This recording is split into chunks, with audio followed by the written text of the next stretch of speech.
we've all heard it, right? That old saying, it takes money to make money, especially when you're thinking about starting your own business. And it can feel like this massive wall if you don't have a load of cash ready to go. But what if what if it's more myth than reality? What if the real block isn't the money, but maybe just not being clear on how little you actually need? Or how much you can do just by starting, right where you are.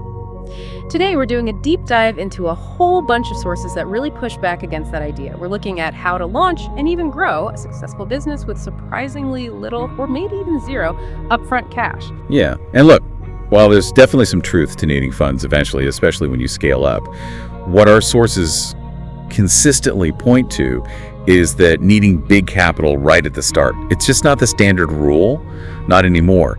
In fact, a lot of really smart, low-risk ventures actually do well because they didn't start with a pile of money. So we're not just going to list ideas. We want to explore the sort of counterintuitive truths and the really practical steps, the strategies that actually work, pulled from real stories. The goal here is to give you a shortcut, really, a way to get well informed on this, cutting through all the noise to see what actually works when, funds are tight. Okay, let's get right into it then. Can you really start a business with absolutely zero money? I mean, I bet some folks listening are thinking, seriously, that sounds a bit too good to be true. Well, technically, yes, you absolutely could. Think about the classic example, right? You walk over to your neighbor, offer to cut their grass, they pay you, boom. Lawn care business started, $0 spent up front. But the real point from our sources isn't about hitting literal zero. It's more about a mindset, a strategy. It's about bootstrapping your way forward. Okay, bootstrapping. So if it is genuinely possible to start with hardly any cash, what's the catch? There's always a trade-off, right?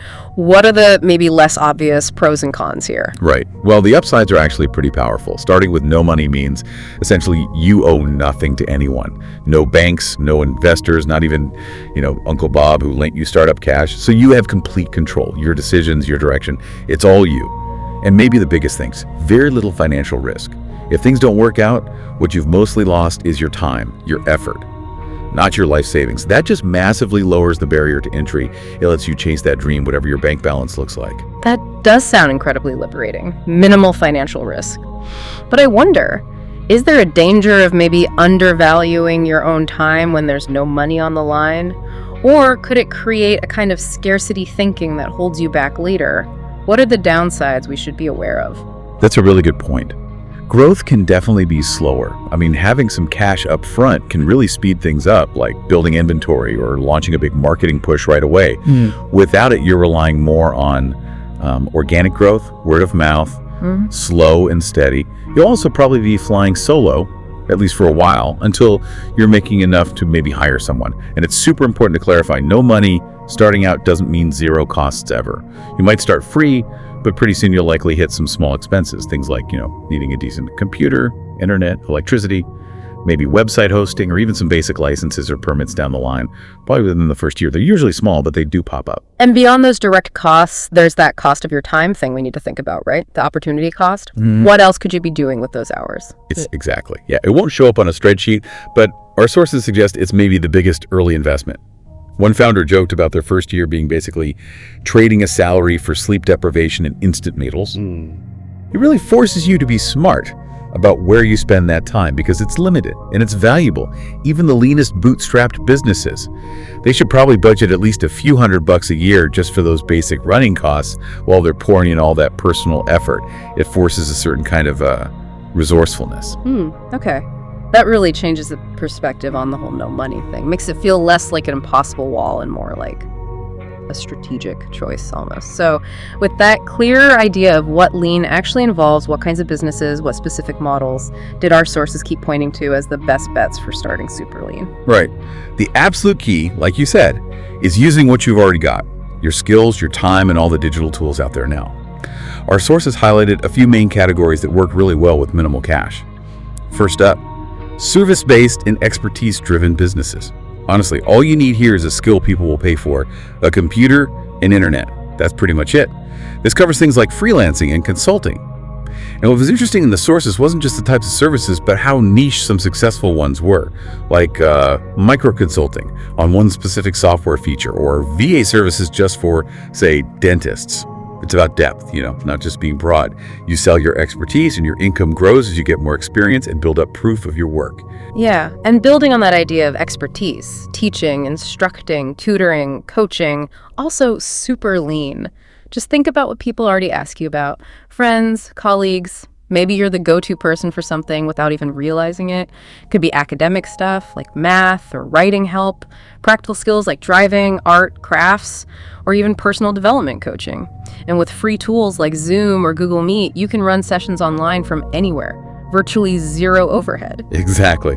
Then there's the whole world of content creation, podcasting, and blogging. This is about building an audience around something you're really into, whether it's, sourdough baking or vintage scents. Making money can come later from things like merch, affiliate links, sponsors, ads, maybe donations via Patreon, or even selling premium content. For podcasting specifically, the surprising thing is how little gear you really need to start. It's mostly about your voice, your ideas, your connections, not fancy equipment. You can literally start with your laptop mic and free software like Audacity. Later, maybe you pay like 10 or 20 bucks a month for hosting. Tiny costs compared to most startups. And something newer, but growing fast and also very lean.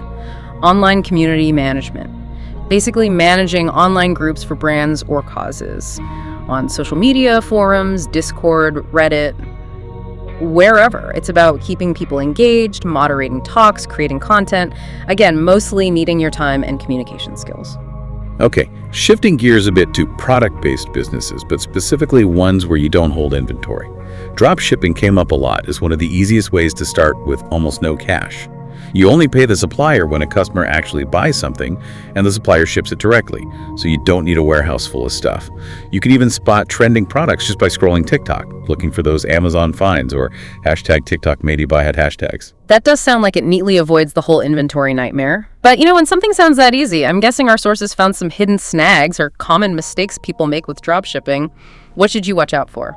Oh, absolutely. Yeah, well, it cuts inventory risk. The tricky parts are often around controlling the supply chain and customer service. You're totally reliant on that third-party vendor, right? So you have less say over product quality, how fast it ships, how returns are handled. This can lead to unhappy customers if you're not really on top of communication and have solid policies. Competition's also fierce, so you need clever marketing. Similar idea, but maybe with more creative control, is print on demand. You put your designs on things like t-shirts or bags. Again, you only pay when someone orders. No storage costs, and you control the design.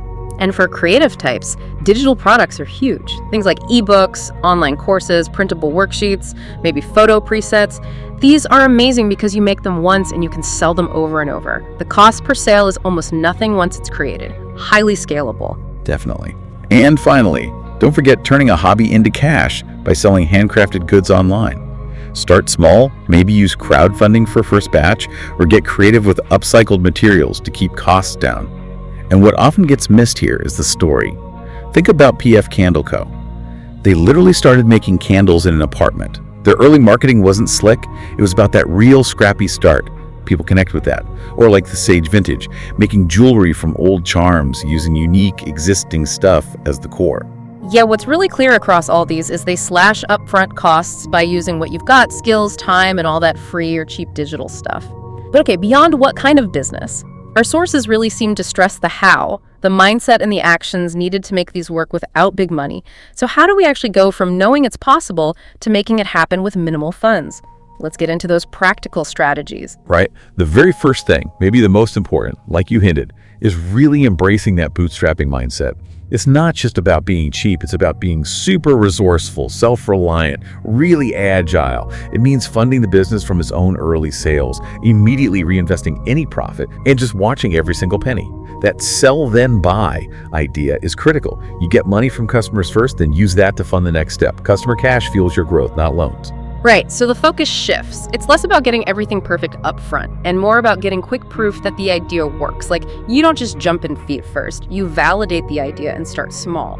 Our sources really emphasize the MVP minimum viable product, not just bare bones, but like a targeted test to see if people will actually buy, using the fewest resources possible. Don't quit the day job right away. Start it as a side hustle. That takes off so much pressure, and you can use your salary for any small costs that do come up. You prove the idea by getting people to pre-order, maybe prepay, or build that really simple MVP just to show you can make sales, not to show off perfection. Like that example of Remy Martins from Regal testing ideas on Instagram first. She wasn't aiming for perfect, she was just proving demand before ordering anything, right? Sold 50 items via pre-orders in just 2 months. Yeah. Exactly. Such a smart way to do it.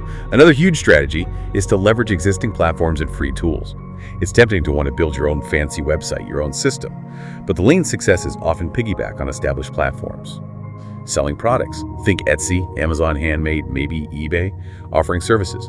Try Upwork, Fiverr, TaskRabbit, Thumbtack to find clients. Teaching. Look at Udemy, Teachable, OutSchool.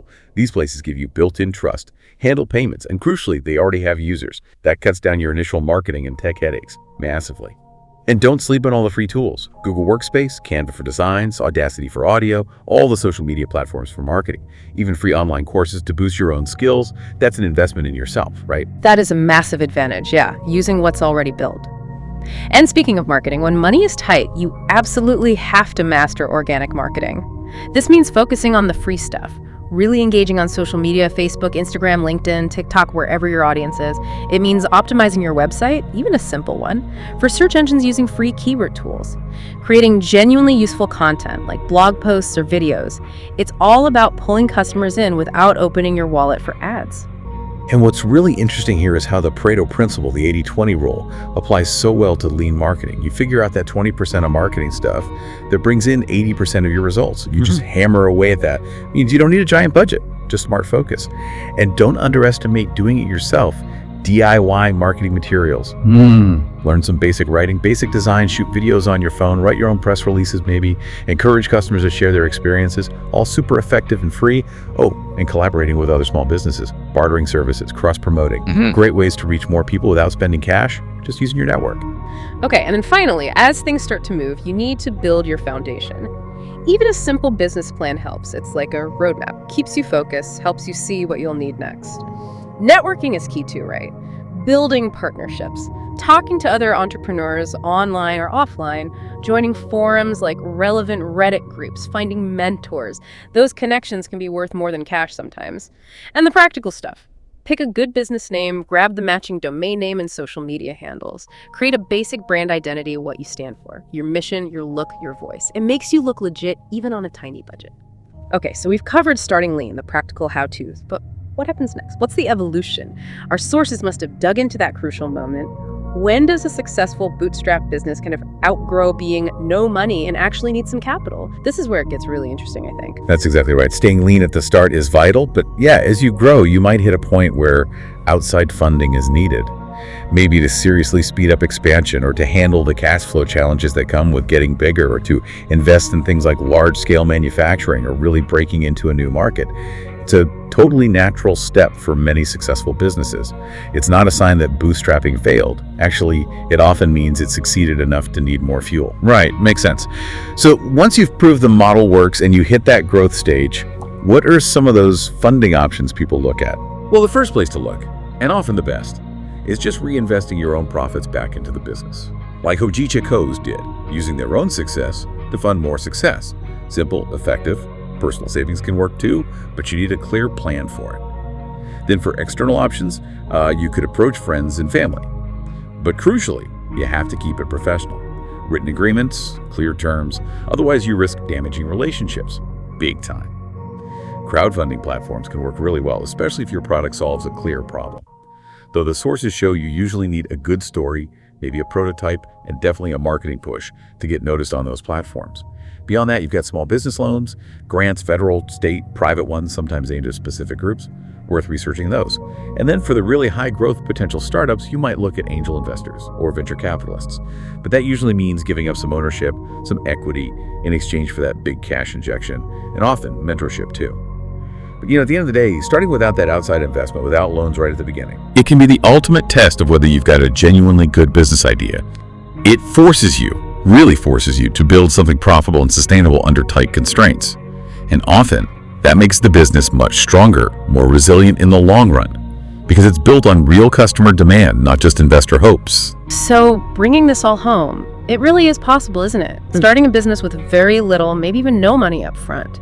It's not just wishful thinking. It's a real path built on being smart, resourceful, and just executing. Absolutely. The journey involves using what you have, skills, time, all those amazing free or cheap digital tools out there now. It takes strategic marketing, being willing to constantly learn and adjust, and really believing in your idea. Probably the biggest asset you have when you start lean is, well, it's you. Your drive, your tenacity, plus learning from everyone who's done it before. So what does this all mean for you listening? Maybe the biggest thing stopping you from starting that dream business isn't actually the lack of money. Maybe it's just needing a bit more clarity on how little you might truly need to begin, and just how much you can actually achieve by simply starting right where you are with exactly what you have right now.